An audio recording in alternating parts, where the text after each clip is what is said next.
கானா ஆஃப்ரிக்காவில் இருக்க திலேப்பி மீன் சொல்கிறாங்க. அந்த மீனை சாப்பிட்ருக்கீங்களான்னு சொல்லிட்டு வந்ததுலேருந்து என்னை ரொம்ப இந்த ஊருக்காரங்க அவ்வளோ ஒரு ரெக்வெஸ்ட் பண்ணி கேட்டுட்டாங்க. இந்த மாதிரி மீனை நீங்கள் சாப்பிட்டதே கிடையாது, சாப்பிட்ருக்க மாட்டீங்கன்னு சொன்னாங்க. சரி என்ன தான் பார்த்துலான்னு சொல்லிட்டு ரூம்மேட்டையும் கூப்பிட்டுக்கிட்டு இந்த ஊரில் ஒரு அண்ணன் ஹெல்ப்புக்கு கூப்பிட்டுட்டு போனோம். வரிசை கட்டி வச்சுருந்தாங்க. கிட்டத்தட்ட ஒரு ஒரு கிலோமீட்டருக்கு இந்த ஜிலேபி மீன் கடை தான் இருந்தது. ஸோ நம்ம ஒரு அக்கா கிட்ட நிறுத்தினோம். இந்த அக்காவை பார்த்தீங்கன்னா நல்லா ஃப்ரெஷ்ஷாக இருந்தது. ஸோ மொத்தம் 3 கூரா வச்சுருந்தாங்க. இந்த ஒரு காசுக்கு பார்த்தீங்கன்னா 100 கானா சரி கேட்டாங்க. எங்களுக்கு ரொம்ப பிடிச்சது அந்த சின்ன மீன் தான். இருக்குல்ல ரொம்ப சின்ன மீன் கொடுங்கன்னு எடுத்தோம். அதுவே பார்த்தீங்கன்னா கிட்டத்தட்ட 3.5 கிலோ வந்துச்சு. நாங்கள் என்ன பண்ணோம், அந்த மீன் ஆஞ்சு கொடுக்க சொன்னால் 10 நிமிஷம் ஆஞ்சு கொடுத்துட்டாங்க. ஸோ அதை எடுத்து வந்து க்ளீன் பண்ணிவிட்டு அதுக்கப்புறம் ஸ்லைட்ஸ் போட்டு வச்சுக்கணும்.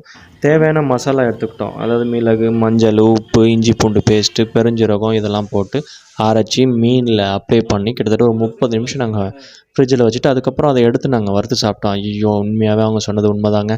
இந்த மாதிரி ஒரு மீனை நான் இது வரைக்கும் சாப்பிட்டதே இல்லை. அவ்வளோ அருமையாக இருந்தது.